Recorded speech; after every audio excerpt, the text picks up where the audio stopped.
வணக்கம், நான் யோகானந்த் பாண்டியன் பேசுகிறேன். ராகுல் காந்தி நேற்று பார்லிமெண்ட்டில் ஒரு புதிய கண்டுபிடிப்பை பற்றி பேசியிருந்தார். அது என்னென்னா, அபய் முத்ரா. முத்ரா அப்படிங்கிறது இந்து கலாச்சாரத்தில் உள்ள விஷயம். காங்கிரஸோட கை சின்னம் ஒரு அபய் முத்ராவாம். பார்லிமெண்ட் அவைக்குள்ள எந்த பதாகைகளும் காட்டக்கூடாது அப்படின்னு ஒரு சட்டம் இருக்குது. சமீபத்தில் கூட அதிமுகவினர் தமிழக சட்டசபையில் பதாகையை காமிச்சாங்கன்னு சொல்லிட்டு சபாநாயகர் அப்பாவு எல்லாரையும் சட்டசபையை விட்டு வெளியேற்றினார். ஆனாலும் பாஜக தரப்பு காங்கிரஸ்காரங்களை வெளியேற்றலை. நேற்றை பொறுத்த வரைக்கும் இந்து மதத்திலேருந்து சிவன் படம், இஸ்லாம் சம்மந்தப்பட்ட படம் ஒன்று, ஒரு சீக்கியர் மதத்தில் உள்ள ஒரு படம் ஒன்று, இயேசு கிறிஸ்து படம் ஒன்று, இப்போ எல்லா மதத்திலிருந்தும் ஒரு படம் வச்சுருந்தார். அவர் முதல் படம் காமிச்ச உடனேயே சொல்லியாச்சு பதாகைகளை காமிக்கக்கூடாதுன்னு. அதனால திரும்ப திரும்ப காமிச்சிட்டு இருந்தார். அதுலேயும் ஒரு அரசியல் பண்ணுறார். என்னென்னா, என்னுடைய இந்த பார்லிமெண்ட்டில் சிவனுடைய படத்தை காட்டக்கூடாதா அப்படின்னு அரசியல் பண்ணுறாராமா.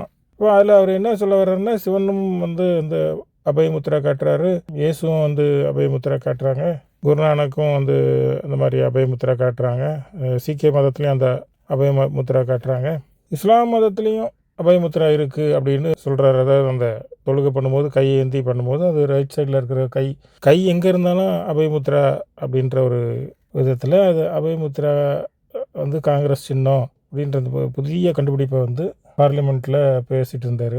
என்கிட்ட கேட்ட கன்னத்தில் சப்புன்னு ஒரு அரைஞ்சு இதுவும் அபயமுத்ரா தாண்டா பாரு அப்படின்னு சொல்லியிருக்கலாம்.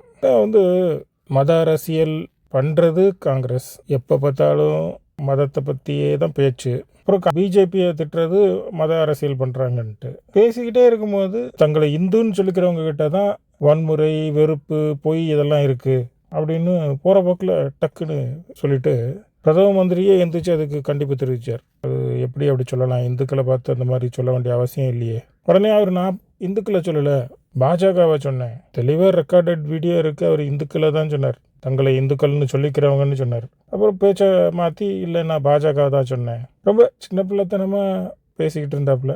பாஜக சேர்ந்த ராஜ்நாத் சிங் தனக்கு வணக்கம் வைக்கிறதாகவும் மோடியோ மற்றவங்களோ வணக்கம் வைக்கிறது இல்லைன்னும், எல்லாரும் மோடியை பயந்து இவருக்கு வணக்கம் வைக்கிறது இல்லைன்னும் ஏதோ சின்ன பிள்ளை மாதிரி பேசிக்கிட்டு இருந்தார். ஸ்பீக்கர் எனக்கு கை கொடுக்கும்போது நிமிர்ந்து நின்னார், மோடிக்கு கை கொடுக்கும்போது பவ்யமாக குனிஞ்சு கை கொடுத்தாரு.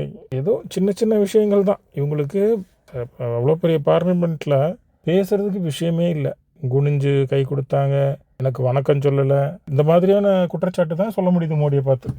காங்கிரஸ் ஆட்சியில் இருக்கும்போது 10,000 கோடி ஊழல், 10,000 கோடி ஊழல்னு எதிர்கட்சிகள் பேசிகிட்டு இருந்தாங்க. இன்றைக்கி பாஜக எதிர்த்து காங்கிரஸ் என்ன பேசிகிட்டு இருக்குன்னா வணக்கம் சொல்லலை. இவங்க வேணும்ன்ட்டு அரசியல் பண்ணுறதுக்கு உள்ள பதாகைகளை கொண்டு அப்படியே தூக்கி காங்கிரஸ் வெளியே தூக்கி போடுவாங்க.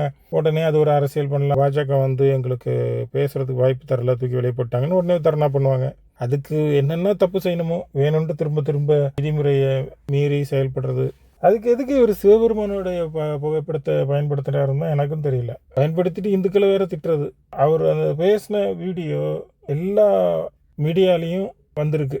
அது வரும்னு அவருக்கு தெரியும். இந்துக்களை திட்டேன் பாரு அப்படின்னு யாருக்கும் காமிக்கிறார். யாரு காமிக்கிறார்? இவரை போய் ஏதோ ஒரு வெளிநாட்டு சக்திக்கு கட்டுப்பட்டு தான் இந்த மாதிரி பார்லிமெண்ட்டில் இந்துக்களை திட்டி பதிவு பண்ணுறாரு. தொடர்ந்து இந்துக்களை திட்டுறது, இந்துக்களை அவமானப்படுத்துறது இதே ஒரு வேலையாக வச்சுருக்காரு. ஏன்னா இவர் இந்துவே இல்லை. ராகுல் காந்தி அவங்க பாட்டி காலத்திலேயே தெரிஞ்சு போச்சு இவங்க எல்லாம் முஸ்லீம்னு. இந்திரா காந்தியோடைய கணவன் ஒரு முஸ்லீம். மற்றவர்கள்லாம் பெயரளவில் தான் இந்துக்கள் பேரை வச்சுக்கிட்டாங்களே தவிர, காந்தி பேரை வச்சுக்கிட்டாங்களே தவிர, அவங்க வாழ்ந்த வாழ்க்கை முறை முழுக்க முழுக்க இஸ்லாமிய கொள்கைகளோடு தான் வாழ்ந்துட்டுருக்காங்க. இன்றைக்கும் அவங்களுடைய அரசியல் நிலைப்பாடு இந்துக்களுக்கு எதிராக தான் இருக்குது. கிடைக்கிற வாய்ப்புலெல்லாம் இந்துக்களுக்கு எதிராக தான் பேசிக்கிட்டு இருக்காங்க. இஸ்லாமியர் ஆதரவாக தான் நடந்துக்கிட்டு இருக்காங்க. பார்லிமெண்ட்டில் அவங்க ஜெயிச்ச தொகுதிக்கு ஏதாவது திட்டங்கள் வேணும்னு கேட்டிருக்கலாம், இல்லை பொது பிரச்சனையை பற்றி பேசலாம். அது எதையுமே பேசாமல் தொடர்ந்து 10 ஆண்டுகளாகவே காங்கிரஸோட வேலை என்பது இப்படி அற்பத்தனமான அரசியல் பண்ணுறதா தான் இருந்திருக்கு. பொய்யான குற்றச்சாட்டுகளை தொடர்ந்து வைக்கிறதா தான் இவங்க வேலையாகவே இருந்துகிட்ருக்கு. மக்கள் பார்த்துக்கிட்டு தான் இருக்காங்க. இந்து மக்களுடைய பேரை பயன்படுத்தி இதை மாதிரி காங்கிரஸ் எப்படியெல்லாம் மாற்றி மாற்றி டிசைனாக அரசியல் பண்ணுதுங்கிறத பார்த்துக்கிட்டு தான் இருக்காங்க. தேர்தல் நேரத்தில் இதே ராகுல் காந்தி நெத்தியில் பட்டையும் கோயிலில் போயிட்டு பூஜை புனஸ்காரங்கள்லாம் பெருசாக பண்ணுறதும் நம்ம பார்த்துருக்கோம். இந்துக்களுடைய ஓட்டு வேணும்னா ஒரு விதமாக பேசுகிறது, ஓட்டு கிடைக்கல, எப்படினாலும் கிடைக்காது, இவங்க பண்ணுற வேலையெல்லாம் இந்துக்களுக்கு எதிரானதுங்கிறத பாஜக தரப்பு தெளிவாக எடுத்து சொல்லிடுது.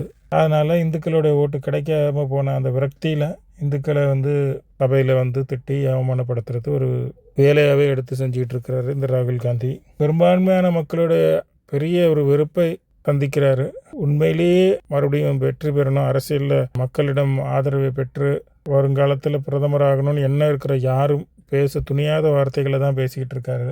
அது எப்படி இந்துக்களை பார்த்து இந்துக்கள்னு சொல்லிக்கிறவங்க தான் வெறுப்பை பரப்புகிறாங்க, பொய்யை சொல்கிறாங்க, வன்முறையில் ஈடுபடுறாங்கன்ற மாதிரியான துணியில் பேசுவார். இது ஏற்றுக்கொள்ளவே முடியாத ஒரு விஷயம். இதற்காக ராகுல் காந்தி மன்னிப்பு கேட்கணும் அப்படின்ட்டு அமித்ஷா அவர்களே அதே சபையில் கேட்டாங்க. ஆனால் தூங்குறவங்களே எழுப்பலாம், தப்பு செஞ்சோன்னு நினச்சவங்களே மன்னிப்பு கேட்க வைக்கிறதுல அர்த்தம் இருக்குது. தெரிஞ்சே தப்பு செய்கிறாங்க, தெரிஞ்சே இந்துக்கள் மீது தவறான வார்த்தைகள் பயன்படுத்துகிறாங்க. இப்படி தெரிஞ்சே செய்கிற தவறுகளுக்கு விமோச்சனமே கிடையாது. காங்கிரஸ் என்ற கட்சி மறுபடியும் ஆட்சிக்கு வரப்போகிறதே கிடையாது என்பது என்னுடைய கருத்து. நன்றி, வணக்கம். जो लोग अपने आप को हिंदू कहते हैं वो 24 घंटा हिंसा हिंसा हिंसा, नफरत नफरत नफरत, असत्य सत्य असत्य,